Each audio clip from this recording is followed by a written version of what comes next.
Okay, pre-cal 10, here we go. Let's get after it. This is going to be the longest video. It's 18 slides, but 18 very important slides. So make sure you have your calculator handy, make sure that it's in degree mode, and let's see. So these three words, we always joke that there's a few things you'll remember when you leave high school. One is SOH CAH TOA, two is mitochondria is the powerhouse of the cell, and then really what else? Maybe the quadratic equation. But SOH CAH TOA is the backbone of right angle trigonometry. And what this gives you is just a little acronym to remember. So SO is sine, S for the so sine theta is equal to OH, so opposite over hypotenuse. And then cosine of theta is equal to AH, so adjacent over hypotenuse. And then tangent of theta is equal to opposite over adjacent. So that's SOH CAH TOA, right? SOH CAH TOA. SOH CAH TOA. And if you look at the triangles in below here, what it relates to is here's the angle I'm talking about. So the side opposite of the angle is my opposite side. Big surprise there. The side lying along my angle is the adjacent side. That is what being adjacent to something means. It means next to. And then the biggest side of my right angle triangle is just my hypotenuse. So those sides, the adjacent and the hypotenuse, you can see change where they are depending on which angle you're talking about. Okay, so knowing which angle you're using and then naming the sides of the triangle will help you use SOH CAH TOA to solve for our ratios. And you're going to see why we did that little ratio solving at the end of the last video as well. So let's give this a whirl. So here's a right angle triangle, right? And I've given it to you in the title, I'm solving for tangent. Why am I using tangent? Well, because here is my angle. So what sides do I have? I have this side, which is my opposite, and I have this side, which is my adjacent. I have O and A, so if you write this on the top of your page, I have O and A, so I'm using tangent. So we then set up our equation. Tan of theta is equal to opposite over adjacent. So let's fill that in. Tan of 30 degrees is equal to opposite over adjacent. And here's where you can see that algebra comes in handy. I need adjacent alone, so remember when you do the algebra, these switch places. So my adjacent side is equal to 7 over tan of 30 degrees. So all you have to do now is make sure that you key this into your calculator properly. So go 7 divided by tan 30 and hit equals. And what you'll get is you should get 12.12. So just round. In this case, we're at whole numbers, so let's just round this to 12. Be aware of what the question is asking you to round to. And we'll go from there. So the question is asking you here to round, or in this case, I'm asking you to round it to the greatest whole number. But if the question is asking you for tenth, then you would round this to 12.1. If the question is asking you for hundredth, well, then you round to 12.12. So just round to what they want you to round to, and then you can go from there. So let's look at the next one. Here, you're going to see a process here. We go tangent, then we go sine, then we go cosine. But again, if you didn't know it was tangent, here's your angle. What side do you have or need opposite, and what side do you have adjacent? So again, you have OA. So from your TOA, you have tan of 25 degrees is equal to now x over 15. This is the easy algebra scenario, so multiply 15 on both sides. Tan 25, and then tan 25 times 15, so 15 times tan of 25 degrees, and you should get 6.999, so we'll round that right to 7. Okay, so knowing which ratio you're using is the important part, and it starts by identifying the angle and the information you have in the right angle triangle. So here we have an angle down here, we have our opposite side.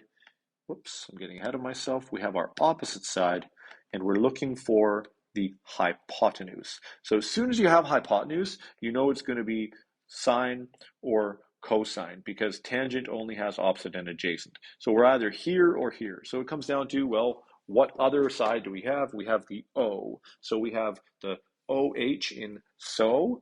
So sine of 30 degrees is equal to opposite over hypotenuse. This is our algebra scenario. So t is equal to 7 over sine 30. Divide both sides by, divide 7 by sine 30, and you should get t equals exactly 14. So again, we're setting up the proper trig function. So now in this case, here is my angle. I again have opposite in question and hypotenuse. So opposite hypotenuse means sine. So sine of 25 degrees is equal to, in this case, x over 15. Multiply 15 on both sides. And you end up with x is equal to 6.3. And I'm going to round, in this case, to the 10th. So we're using sine. So let's keep going. You can guess where we're going now. So here's my angle, and I have my adjacent side, and I need my hypotenuse. So I have AH. So I'm using cosine.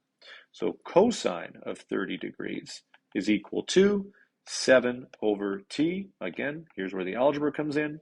T is equal to 7 over cos 30. So t is equal to, and important distinction, cos 30 is just a number, right? It's a ratio. If you plugged it into your calculator, it would spit out a number. So it's just a number. So 7 divided by cos 30 is just 7 divided by a decimal expansion of a number, and you get t equals 8.1, and we'll round to the 10th there. So here I have an angle. I need my adjacent side. I have my hypotenuse. Alarm bells. Adjacent hypotenuse means cos. So cosine 25 is equal to x over 15. Again, these are the easy ones. We just multiply by 15 on both sides. And what do we get in this scenario?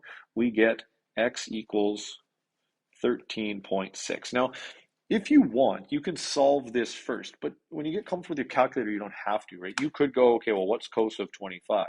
And essentially you're doing 15 times 0.9063. It's important to keep 4 decimals for accuracy, but there you go. You don't have to do it if you're comfortable with your calculator. So that was how we solved for missing sides.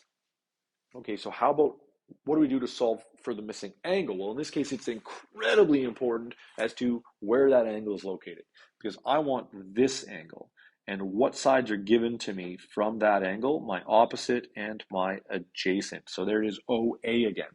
So tangent of that unknown angle is equal to 7 over 12. Now in this scenario, totally up to you if you want to convert that to a decimal or not. The more comfortable you get with your calculator, the better. You can go, now remember, we're solving for an angle, so we need to use tan negative 1. So we are going to go, okay, theta equals tan negative 1 of 7 over 12. Now you have options. You could go tan negative 1 of, in brackets, 7 divided by 12. Have to put it in brackets. Okay, if you don't put it in brackets, it's going to do tan negative 1 of 7, and then divide that answer by 12, and you don't want that to happen. Okay, so you could do that, or you could go tan negative 1 of 7 over 12, use your fraction button, which is the A, B/C button, or you could calculate it out. 7 divided by 12 is 0.583333. So you could go 0.5833.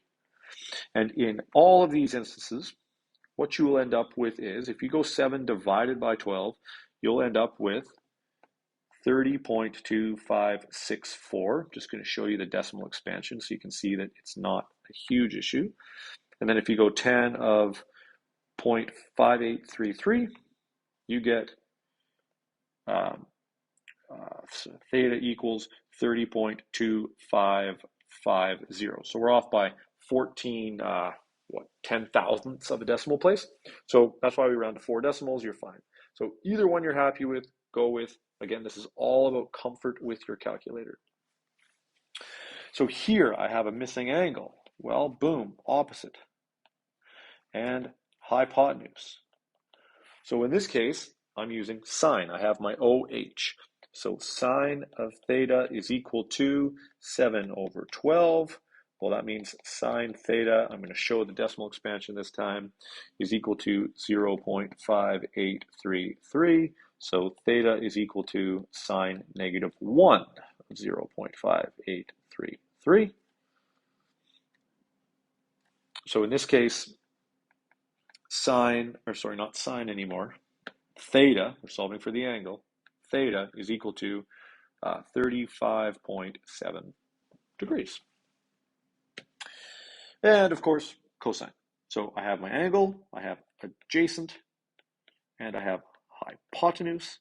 So I'm using CAH. So cos theta equals 7 over 12. So theta equals cos negative 1. And then 7 over 12 was, we're using it every time, I should have it, 0.5833. So cos negative 1 of that is 54.3 degrees. So finding the angle is slightly different than finding the missing side. It just comes down to which button you're going to be using and how you're going to set up those ratios. So again, practice, practice, practice, and it's going to be about calculator usage.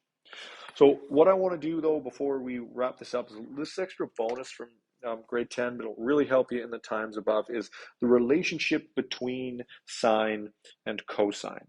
Okay, so first thing that I want you to know / consider is that angle B plus angle A plus angle C, okay, all three angles in a triangle have to add up to 180 degrees, because angle C is 90, so 180 degrees, okay? So that means that if angle C is already 90 degrees, because it's a right angle triangle, that means that angle A plus angle B is equal to 90 as well. So if you solve for one of them, you can just get the other by subtracting from 90. Okay, so that's part one. So part two is, let's look at the relationship between sine and cosine with respect to ratios. Okay, so let's throw the angle down here at A. Okay, if we're talking theta down here, well, what's sine with respect to ratios? Sine is going to be opposite over hypotenuse. So sine of angle A is equal to A over C. And then if we take cosine of that same angle, we're not dealing with the opposite anymore. We're dealing with the adjacent and the hypotenuse. So cosine of angle A is equal to B over C. So there we have a ratio situation with respect to angle A. But let's just for a sec here look at, well, what if we throw the angle up at angle B? Well, now sine becomes B over C, right? Because now the opposite is B. So cos A is equal to sine of B, and then cosine is going to be A over C. So sine A is equal to cos B. So they have the opposite placements with respect to the angle you're using within the right angle triangle. So what you get is you get these pretty interesting little setups for how you can write sine A cos B. And if you calculate sine A, then you know that that's the same as calculating cos B. So you get this relationship here in between sine and cos with respect to angle B and angle A. And since they add up to 90 degrees, well, you could say that sine A is equal to cosine of 90 degrees minus A, because it's equal to the opposite angle B. And since B is 90 minus A, because they add up to 90, you get these intertriangle relationships between sine and cosine, which you'll really dive into as you get into particularly grade 12 and into calculus. So this is really just a brief introduction. Now, there's one more I want to talk about on this slide, and that is, what about tangent? So we got these things, and they're in the notes. I know I'm erasing them, but they're in the notes, so you can always look at them a little closer. But what about tangent, right? How come we're looking at sine and cosine, but we don't really mention tangent? Well, the interesting thing about sine and cosine with respect to tangent is, let's do a little bit of algebra, fraction setup, like aggressive ratio setup, right? If we look at cos, Okay, well, we'll put the angle down here. So cos of angle A was equal to B over C. And sine of angle A was equal to A over C. Well, tan of angle A is equal to A over B. Okay, well, so how can you get A over B from those three ratios? But if you think about your fraction division, if you have A over C and you divide it by B over C, well, that's that whole flip and multiply scenario. You would actually have A over C times C over B, which would give you A over B. So if you have this, you end up with this. So substitute those for each other, right? A over C is equal to sine. So that means sine A over cos A is equal to tan A. So this is what we call a trig identity, okay? Sine of an angle divided by cos of that same angle is equal to tangent of that angle. It's one of the first identities you learn, and it's a really interesting start diving into this relationship of trigonometry in right angle triangles. Again, it's covered in pretty good detail in the notes, but this is just a brief sort of rundown of it. Now, what about sine squared theta plus cos squared theta? It's important to understand notation. This is the same as this. Okay, it doesn't mean the angle is squared, it means the entire ratio is squared, and the same with cosine. So how can we look at this? Well, I want you to consider Pythagorean theorem. Remember that Pythagorean theorem is a squared plus b squared equals c squared, okay, with respect to our triangle here, ABC. Now, if we have sine A, we're talking this angle down here, is A over C, and we have cos A is B over C, B over C, then what we actually have, let's isolate A and B. So we'll multiply both sides. We'll multiply this by C and by C, we'll multiply this by C and by C, okay? So what you have is you have A equals C times sine A, and B equals C times cos A. And if you consider Pythagorean theorem, if we square both sides of these things, we now have a statement A squared equals C squared sine squared A, because we're squaring that trig ratio and we're squaring the C, and B squared equals C squared cos squared A. And now if we write Pythagorean theorem, A squared plus B squared equals C squared, then what we have is we have A squared, which is, in our instance, C squared sine squared A, plus C squared cos squared A. So I've subbed these values in for A squared and for B squared, and that equals C squared. Now everything has a factor of C squared in it. So if you divide this entire thing by C squared, you get this statement: sine squared A plus cos squared A equals 1, because you divided everything by C squared.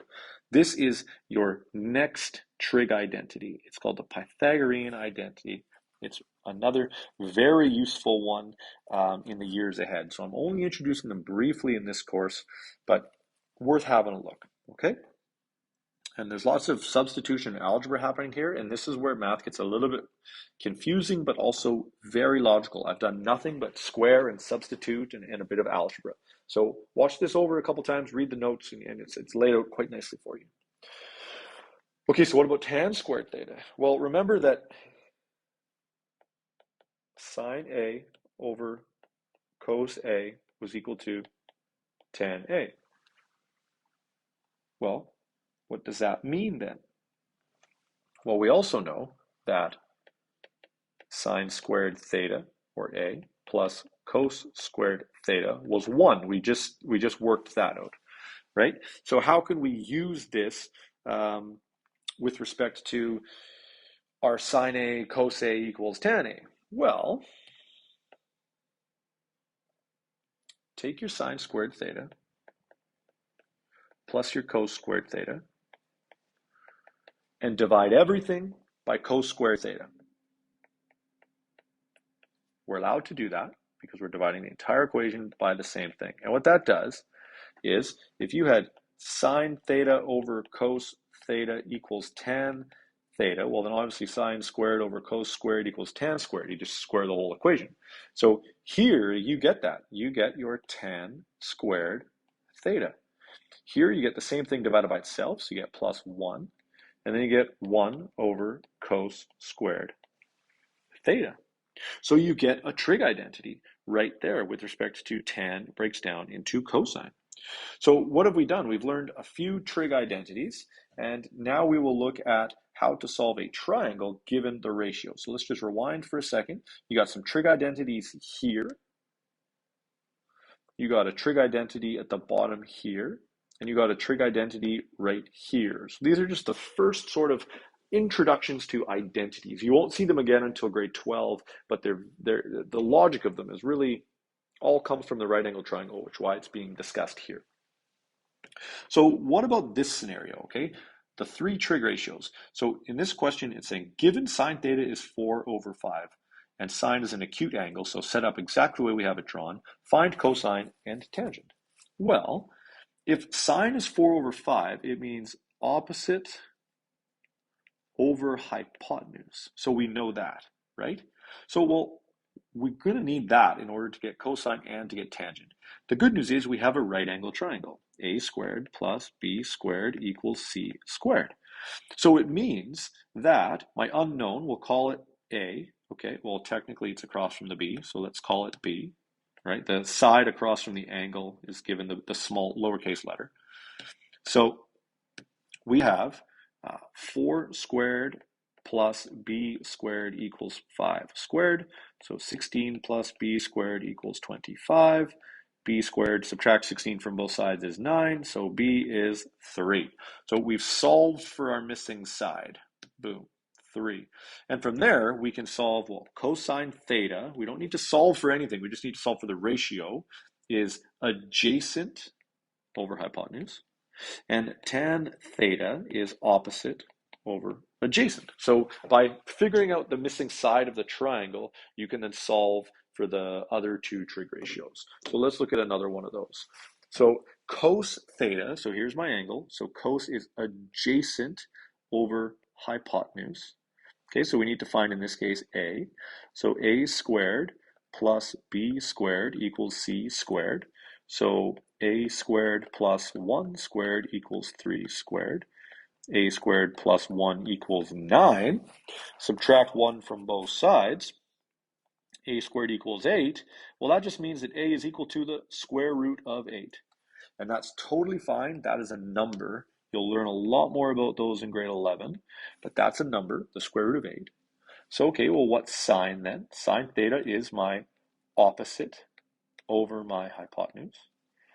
And tangent theta is equal to my opposite over my adjacent. So you got to find the third side of the triangle using Pythagorean Theorem in order to tidy it all up. So we got one more. Now here you might be like, whoa, wait a second, I don't have a fraction. And that's right, you don't have a fraction.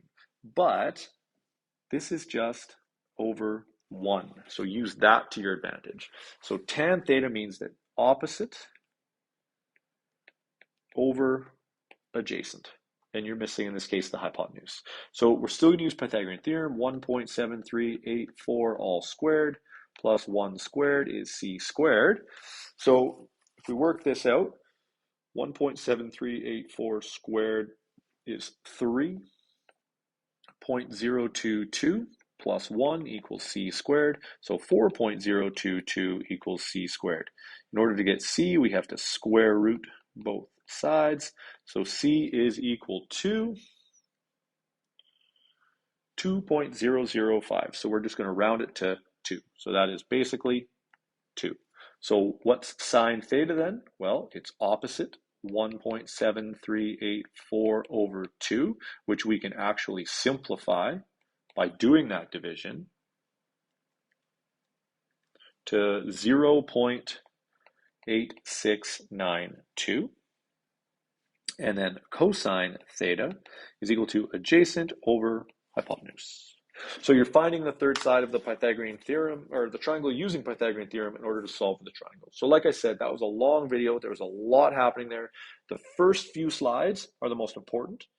The last couple slides are probably the next most important. And then understanding those identities is just kind of bonus for you there. So if that's kind of blowing your mind, rewind the video, watch the beginning, watch the end, and you can kind of like glaze over in the middle and then rewatch the middle when you're comfortable. Okay, but great work. Trig is going to be a massive part of your math going forward. So this is just the foundation that we're trying to build. Okay, good job, everybody.